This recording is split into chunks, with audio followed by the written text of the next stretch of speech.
Hello all, welcome back to the Edgemon tutorials. In this session we will be seeing the design and analysis algorithms next approach, that is the next technique, that is dynamic programming.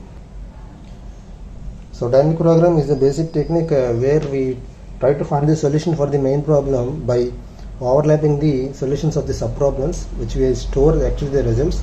So here the main difference between the divide and conquer approach and dynamic programming is, in divide and conquer approach, we divide the problem into subproblems and we try to solve each of them and finally get the solution for the main problem. Here, in dynamic programming, we try to divide the problem into subproblems and we try to get the solution by overlapping the subproblems solution. That is simply by we get the solution of the main instance by smaller instances of that. That is, we substitute the solutions that we obtain in the subproblems, but whereas in divide and conquer we don't do that.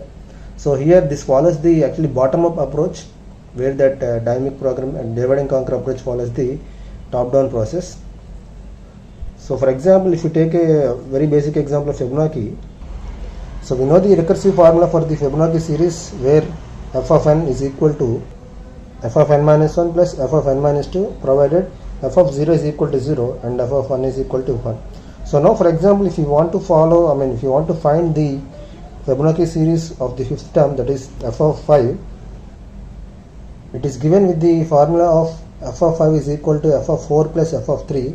Again recursively calling the same thing, f of 4 is equal to f of 3 plus f of 2 and f of 3 is equal to f of 2 plus f of 1. Again recursively calling that f of 3 and f of 2 here. We get the next level of the tree, that is f of 3 is sum of f of 2 plus f of 1, f of 2 is sum of f of 1 plus f of 0, and again it is repeated again, and finally f of 1 in the last case can be given as 1 directly because that is the initial formula, so we can get the 1 there, and again in the f of 2 we can write it as f of 1 plus f of 0. So the remaining values already we know that f of 1 is equal to 1, we can substitute those values there. So those are the respective values of that. So you can see there are 5 ones in the equation or in the tree that is generated. So the answer for f of 5 will be equal to 5. So you can see here this is the top-down approach where we have substituted the values and we have given that in the recursion value. So finally we substituted the values at 1 and f of 0. This is what we have done in the second chapter actually, in the brute force technique, or else we can call it. Now coming to the same thing in the dynamic programming, we could maintain a table. So to find the Fibonacci series of the nth term, or else let us take an example again the fifth term. Already the given values are f of 0 and f of 1. So we can get the f of 2 value by substituting that is equal to f of 0 plus f of 1. So we can add those two to get the f of 2 value, that is equal to 1 again.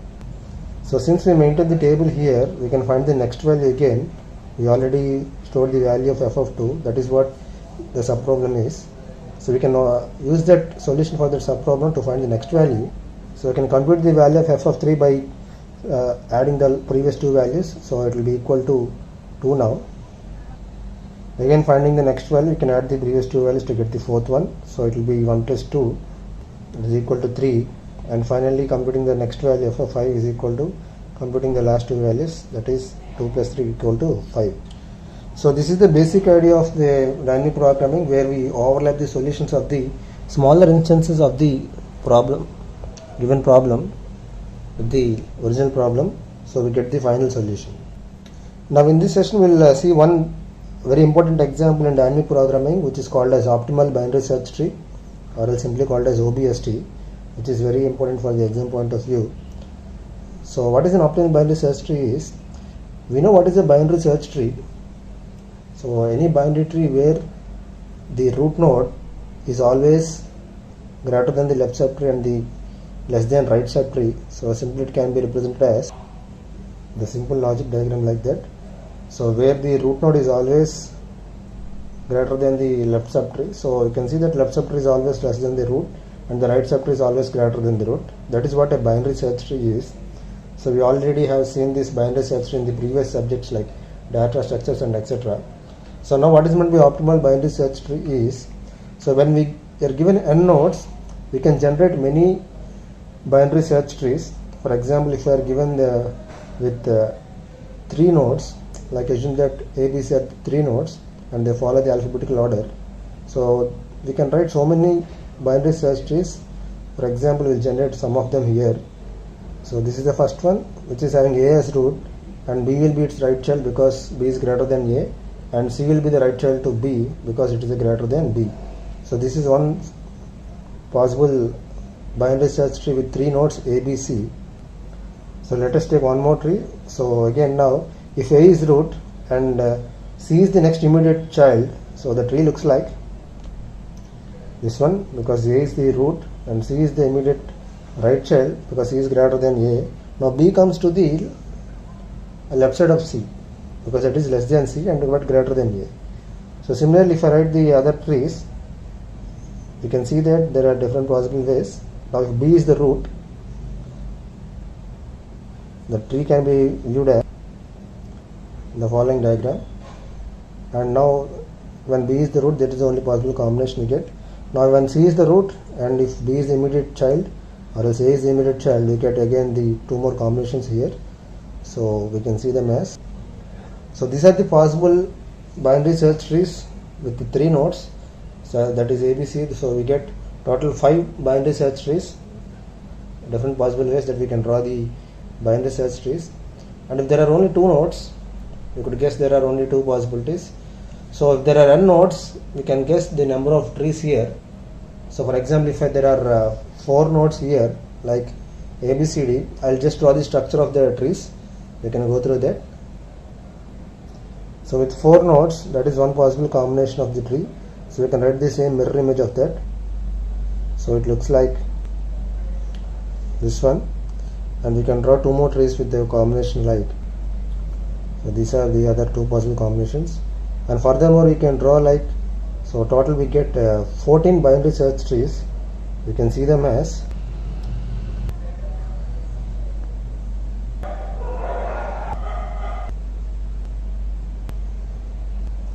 So these are the 14 possible combinations of the binary search tree that can be drawn with 4 nodes. So simply I have given the structure of all those them. So now if there are 5 nodes, you can guess how many number of trees we get. So already the formula is given here. So if there are 2 nodes, we get 2 binary search trees. If there are 3 nodes, we got 5 binary search trees. And when there are 4 nodes, we got 14 binary search trees. So if there are 5 nodes, then we can get it as 42 binary search trees. So this series can be taken as a Catalan number, which is a Catalan series of numbers, which can be given as a formula of C of n. So C of n can be given as, the formula is 2n factorial divided by n factorial into n plus 1 factorial. That is, for example, if you substitute 4 there in place of n, so for 4 we got 14, you can check that it is equal to 8 factorial by 4 factorial into 5 factorial, so it will be getting 14. The answer is 14. So this is called as a Catalan number. So it gives the series of binary search trees that can be drawn with n nodes. Now what is optimal binary search tree? So till now our discussion is about binary search trees, the number of binary search trees that can be drawn with n nodes, that is given as Catalan number. Now what is meant by optimal binary search tree is, for example, if the question is given as the following probabilities, so assume that ABCD are 4 nodes and it has the following probabilities like 0.1, 0.2, 0.4 and 0.3. That is, assume that there are 100 values to be searched in a binary search tree with 4 nodes ABCD, and out of those 100, 10 are A, 20 are B, 40 are C and 30 are D. Right, we assume that they are 100. So here that is given as probability. Now we have 14 different binary search trees using the 4 nodes, right? And the time taken to search them, that is, if the node is at the root level, there is only one time you can search that. So the number of searchings taken to check whether it is present or not in the root node is only 1. But if it is in the second level, it will be 2 and so on. Like for example, if the binary search tree is this one, you can see that it's a very simple binary search tree. Straightly it's like ABCD in the following order. Now we already have the probabilities like 0.1 for A, 0.2 for B, 0.4 for C, and D has 0.3, right? And if the value that we are searching is in the root level, that is A, it takes one searching, and if it is in the second level, it takes 2 times, that is we search 2 times at the root level, then comparing with root level, after that in the next level. So to search in the next level, it takes 2 searchings. Similarly for the other levels also, the next level C and D, so it will be into 3 and into 4. Now we already given the probabilities of those nodes, that is, for example, we assume that it is 100 elements in the tree, or else 100 elements we need to check in the tree. Now A is present 10 times, so the final count will be like, for A it is 1, because it is in the root, it is 1 into the probability, that is 10. Now coming to B, B's probability is 0.2 and it is in the second level, so we can write it as 2 into 20, because we are assuming that there are 100 elements, so it is equal to 40 there. Now coming to C, C is in the third level, so multiplied by 3 and it has probability 0.4, so it is equal to 40 into 3. And now finally D is in the fourth level, so and it has the probability of 3, so it will be equal to 4 into 0.3, that is 30. So the sum of all these searchings, the cost for searching all this is equal to 10 plus 40 plus 120 plus 120, that is equal to 290 now.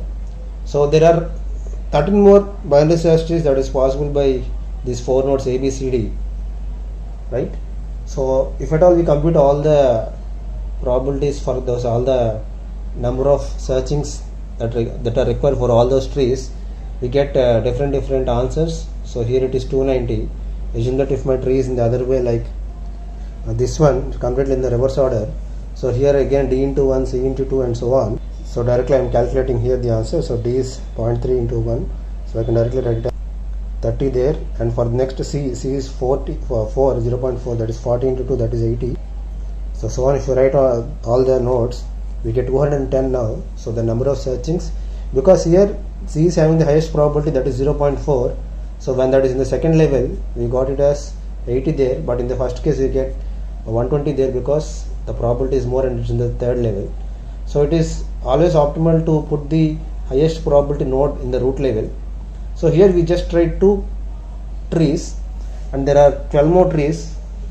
So if it is a brute force technique, the problem follows like computing all the number of searchings for all the possible, generating all the possible 14 trees and computing the answers and finally comparing them. So here among these two we can see that the second one with the 210, that is the optimal tree, but comparing the other 12 trees we get the answer. But in brute force it takes a lot of time, because here there are only 4 nodes and there are 5. We need to generate 42 different binary search trees and compute all those values. So that's a difficult task. So coming to dynamic programming, we had given a simple recursive formula. So we just go with the formula and solve this problem now. So the formula is, so this is the important formula for solving this optimal binary search tree using the dynamic programming. So where each cell value we get by substituting the solution that we occurred in the lower instance. So now we try to solve this one with this formula. So we have maintained the 2 tables here. One is called as cost table, the other one is called root table. So the table looks like, this is the cost table, where the diagonal part we can put it as 0. You can see the row values and column values. The row values started from the 1, 2, 3, 4, 5 and column values are 0, 1, 2, 3, 4. Now for each value, that is C11, C22, C33 and so on, we write the original probabilities. That is for C11 we write the probability for the first one, that is A, so it is 0.1. For C22 it will be the probability of the second one, that is 0.2. The next one is the probability for C, that is 0.4, and finally 0.3. So we fill this table like this one, and now we compute the next value for C1, 2, that is the cell value that is present there, that is C1, 2. So we substitute the values 1, 2 in the function that is given here. In place of ij we can substitute the values. So C1, 2 can be written as, so C1 comma 2 to compute the value of that cell. So we get the k value there, so k value goes from I to j. So here you can see the I value is 1 and the j value is 2. So we write the formula for k equal to 1 and k equal to 3. For example, assume that if you are writing the formula for C1 comma 3, then you can find the values of the formula for k equal to 1, k equal to 2 and k equal to 3. As of here, for the first cell C1 comma 2, we want to find the value for k equal to 1 also and k equal to 2, and we take the minimum of that. That is the formula. You can understand that formula in that way.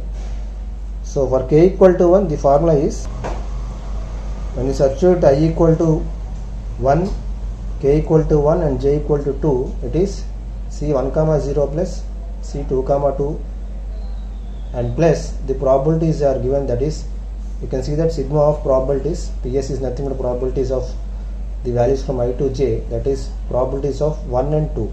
So the probabilities of 1 and 2 are 0.1 and 0.2, that is already we know, that is in the table there. So the sum of probabilities from 1 to 2 is 0.1 plus 0.2, so that is equal to 0.3.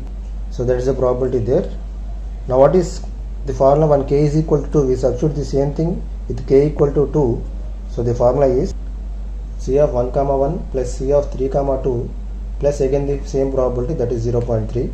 So here the first value you can see that, I think you can see that here C1 comma 0, you can see that in this C1 comma 0 is 0 plus C2 comma 2 is 0.2. So 0 plus 2.2 plus 0.3, this will be 0.5 here, right? And in the next value C1 comma 1, that is 0.1 here, C3 comma 2, C3 comma 2 is 0, 0.1 plus 0.3, this will be 0.4, right? That is 0.4. So we take the value among these two, the least value is 0.4. So among these two values, the least value is 0.4. So we write that in the table here, in the column here, 0.4.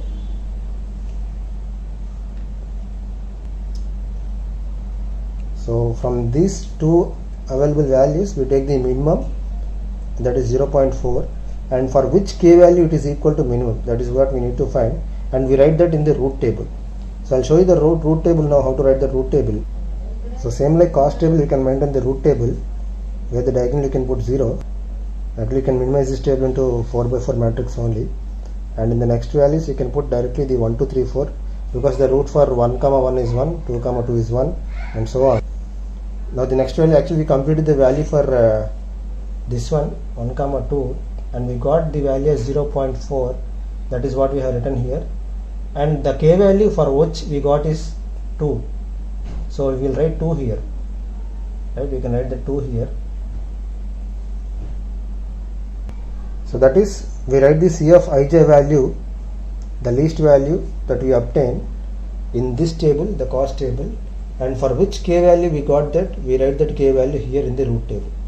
So now next we compute the cell value of C2 comma 3, because we cannot compute these values, we go in this order. We compute first this value 1 comma 2, then this value, then this value, and then we go with this value, and lastly this value, right? So if you go on computing all these values for C, for example C2 comma 3, again we can substitute 2 here, 3 here, we get k equal to 2 and k equal to 3, and when you write the formula for this one C1 comma 3, you could check the values for k equal to 1, k equal to 2 and k equal to 3. So we rewrite the formula for 3 times. So after finding all these values, the tables that we get are, so these are the following values after the computing all the values of Cij from C1 comma 2 to C1 comma 4 and their respective minimum values, and the root table contains for which k value it is minimum. So after getting this one, finally the tree can be drawn as, so here you can see in the final root table whatever the value is here, that will be the solution, and here the k value that is here will give the final root. So here we have 3, so that indicates C is the root of the table or else root of the tree. So you can draw that as the tree as the root is C, right? And after the remaining, after this one, see, here you can directly only get D possibly, and here you have the possibilities of A and B. So from A and B, so from 1 and 2, you can check which is the root among 1 and 2, here again in the root table. So again from 1 and 2, the column 1 and 2, you can see we have 2 here. So obviously B will be the immediate child for C, and obviously A will be here. So this is the tree, the binary search tree that is optimal among all the trees, that 14 trees that can be drawn. And the total count here you can see is 1.7, that is you get 170 comparisons, that is the number of searchings. Previously it was 290 and 210 for two different trees, but here you can see C is in the first level, so 0.4 into 1, that is 40. B and D are in the second level, so 2 into 0.2 and 2 into 0.3, that will be equal to 100, so that is 140. And finally A is in the last level, that is third level, and it is 0.1, so 3 into 10, 30, so 140 plus 30 is equal to 170. So this is how the dynamic programming technique can be used to solve this optimal binary search tree concept. So this is very important concept, and here in this short video we couldn't write all the possible calculations part, but we have done for one Cij value, that is C1, 2. Similarly you can find the remaining, and also you can understand them from the textbook. But this is how we compute the table, and this is the actual working process you can do there. And finally from the root table we construct the binary search tree, and the algorithm for this one is shown here in this table, or else in the chart you can see that algorithm there. So the same thing we have written in as an algorithm. So you can go through that. Simply we generate the cost table and the root table. We initialize all the values, that is diagonally zeros, all zeros in the cost table and the root table, then the probabilities. Then we compute the formula, given formula Cij. So we have two for loops, and that runs until all the table values are filled. So after the tables are filled, you can get the least value at 1, 4 here.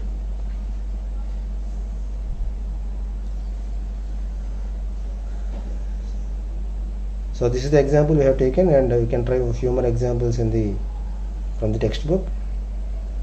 So in the next video we see the different other algorithms that are in the dynamic programming. Thank you all.